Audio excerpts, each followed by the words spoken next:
Student विस्तार में आपका स्वागत है। आज हम करने वाले हैं एक्सरसाइज 1.1 क्लास 12 की। तो अपन ने पढ़ा था लास्ट टाइम रिलेशन के बारे में और टाइप्स ऑफ रिलेशन अपन ने पढ़ लिया था कि सिमेट्रिक, रिफ्लेक्सिव और ट्रांजिटिव रिलेशन या इक्विवेलेंट रिलेशन क्या होती है अपन ने पढ़ लिया था। तो पहला ही क्वेश्चन देखो क्या दे रखा है कि हमें डिटरमाइन करना है कि गिवन रिलेशन रिफ्लेक्सिव है, सिमेट्रिक है या ट्रांजिटिव है या फिर इक्विवेलेंट रिलेशन है।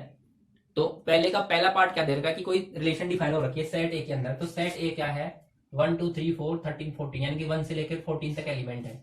और रिलेशन किस प्रकार से डिफाइन हो रखी है कि आर इक्वल टू क्या दे रखा है एक्स कोमा वाई, यानी कि पहला एलिमेंट एक्स होना चाहिए, दूसरा क्या होना चाहिए वाई, सच दैट इस प्रकार से होना चाहिए कि 3x minus Y equal to 0। तो हम मुझे ये रिलेशन चेक करके बताना है कि ये रिफ्लेक्सिव होगी या फिर सिमेट्रिक होगी या फिर ट्रांजिटिव, यानी इनमें से कौन सी होगी।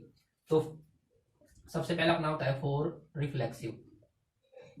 रिफ्लेक्सिव के लिए क्या होना चाहिए, ए का संबंध ए से ही होना चाहिए। ये समझ में आया, ए का संबंध किससे होना चाहिए, ए से ही।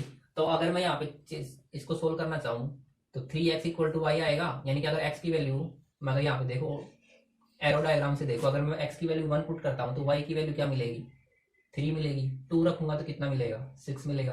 3 रखूंगा तो कितना मिलेगा 9 मिलेगा। तो यानी कि 1 का रिलेशन 3 से आ रहा है, 2 का रिलेशन 6 से और 3 का रिलेशन आ रहा है 9 से। तो बट रिफ्लेक्सिव तो क्या कहता है कि 1 का 1 से ही आना चाहिए, 2 का 2 से आना चाहिए, ऐसा तो है ही नहीं। तो hence it is not a reflexive, ये रिफ्लेक्सिव नहीं है। क्लियर है, समझ में आ गया। आप क्या लिखोगे फॉर रिफ्लेक्सिव रिलेशन आर क्या होनी चाहिए, ए का रिलेशन ए से ही होना चाहिए। क्लियर है, बट यहाँ पे नहीं है। अगला देखो सिमेट्रिक के लिए क्या होना चाहिए, सिमेट्रिक के लिए होना चाहिए, यहाँ पे लिख देना आप अच्छे से फॉर सिमेट्रिक। सिमेट्री के लिए क्या होना चाहिए कि जैसे मान लो ए रिलेटेड है बी से, ध्यान देना अच्छे से, तो बी रिलेटेड होना चाहिए ए से। यानी कि समझो यहाँ पे ए का रिलेशन किससे है 3 से है और 3 का रिलेशन किससे है 9 से है। लेकिन रिफ्लेक्स सिमेट्रिक तो क्या कहती है कि अगर ए का रिलेशन 3 से है तो 3 का रिलेशन 1 से होना चाहिए। क्या ऐसा पॉसिबल है, तो ऐसा नहीं हो सकता, नॉट पॉसिबल। यानी कि क्या लिखेंगे 1 is related to 3 but 3 is not related, तो यहाँ पे ऐसे नोट लगा देंगे 2। ठीक है, 1 इज रिलेटेड टू 3, एक का रिलेशन 3 से है तो लेकिन 3 का रिलेशन 1 से नहीं है। क्लियर इतना, तो ये सिमेट्रिक भी नहीं है। आगे देखो अगली क्या है ट्रांजिटिव। तो ट्रांजिटिव के लिए क्या होता है, ट्रांजिटिव के लिए होता है कि जैसे मान लो ए का रिलेशन बी से है, बी का रिलेशन सी से है, तो क्या होना चाहिए ए का रिलेशन सी से होना चाहिए। तो यहाँ पे देखो 1 का रिलेशन 3 से है, 3 का रिलेशन 9 से है, तो क्या 1 का रिलेशन 9 से है नहीं है। तो यहाँ पे क्या लिखोगे कि 1 तो रिलेटेड है 3 से और 3 रिलेटेड है 9 से, but 1 is not related to 9। समझ में आ गया कि एक किससे रिलेटेड नहीं है 9 से नहीं है, इसका मतलब ये कैसे रिलेशन नहीं है, ट्रांजिटिव भी नहीं है। तो ये वाले रिलेशन तीनों ही नहीं है, रिफ्लेक्सिव भी नहीं है, सिमेट्रिक भी नहीं है और ट्रांजिटिव भी नहीं है। अगला क्वेश्चन देखते हैं, फर्स्ट का सेकंड पार्ट में क्या दे रखा है।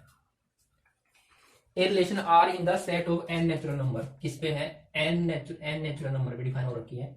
रिलेशन किस प्रकार से है आर इक्वल टू देखो एक्स कोमा वाई, यानी कि पहला एलिमेंट एक्स होना चाहिए, दूसरा क्या होना चाहिए Y, such that Y equal to क्या होना चाहिए एक्स प्लस 5 एंड एक्स बोला है 4 से छोटा ही होगा। ठीक है, तो हमें बताना है ये कैसे रिलेशन होगी।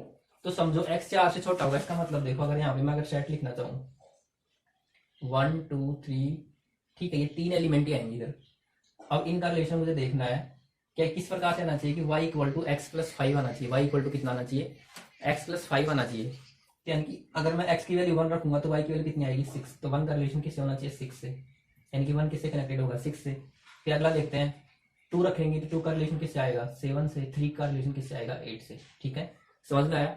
अब ये तो मेरे पास क्या आ गया ऑर्डर्ड पेयर आ गया रिलेशन के क्या आ गए ऑर्डर्ड पेयर।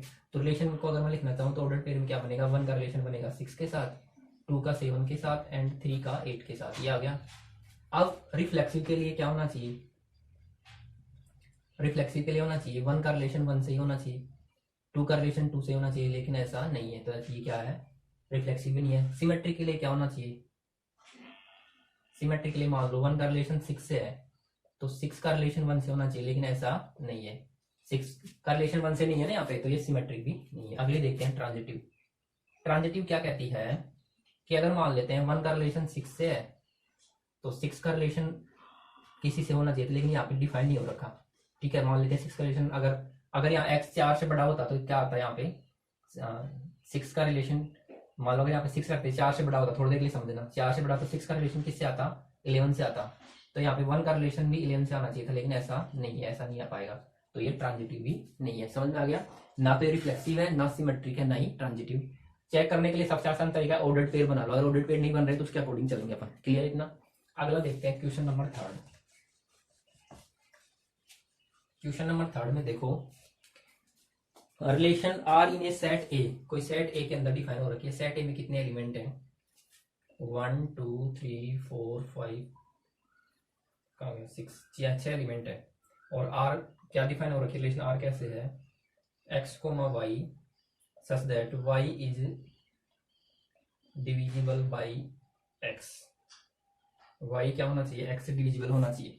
तो समझो, सबसे आसान तरीका होता है रिलेशन को डिफाइन करने के लिए एरो डायग्राम। तो इसमें एलिमेंट बना लो, 1 2 3 4 5 6 एलिमेंट है।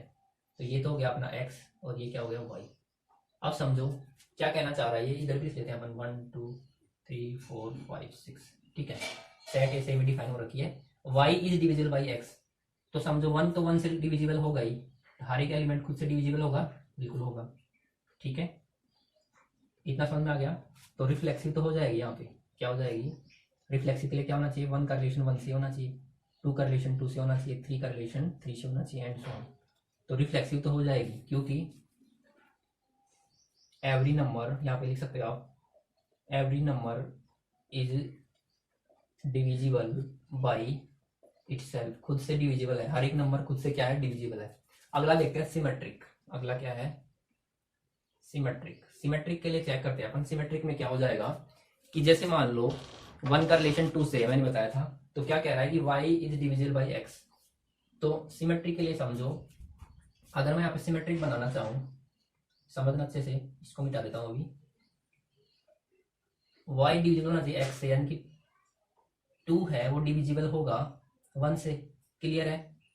और देखो 4 जो है, 4 है वो 2 से डिविजिबल होगा ना? समझ में आ रहा है? 2 है वो 1 से डिविजिबल होगा, 4 है वो 2 से डिविजिबल होगा। क्लियर इतना? यानी क्या कहना चाह रहा है कि 1 का रिलेशन 2 से आएगा, ठीक है, बट 2 का रिलेशन क्या 1 से आएगा, यानी कि क्या 1 2 से डिविजिबल होगा। समझो, 2 तो 1 से डिविजिबल होगा, क्योंकि y डिविजिबल होना चाहिए से। तो क्या 1 2 से डिविजिबल होगा? नहीं होगा, 1 2 से कंप्लीटली डिविजिबल नहीं होगा ना। इसी प्रकार आप लिख सकते हो कि जैसे मान लो 2 का रिलेशन किससे है? 4 से, क्योंकि 4 2 से डिविजिबल है। तो इसका उल्टा, क्या 2 4 से डिविजिबल होगा? नहीं होगा, तो ये भी नहीं आएगा। तो ये सिमेट्रिक तो नहीं होगी। क्या नहीं होगी? सिमेट्रिक नहीं होगी। क्लियर इतना? क्योंकि कोई भी नंबर उससे डिविजिबल, लेकिन उसका उल्टा डिविजिबल नहीं होगा। अगला देखते हैं ट्रांजिटिव। अगला क्या है? ट्रांजिटिव। ट्रांजिटिव में क्या होगा? देखो, ट्रांजिटिव में क्या होता है कि जैसे मान लो 2 1 से डिविजिबल है, समझना अच्छे से, 2 किससे डिविजिबल है? 1 से।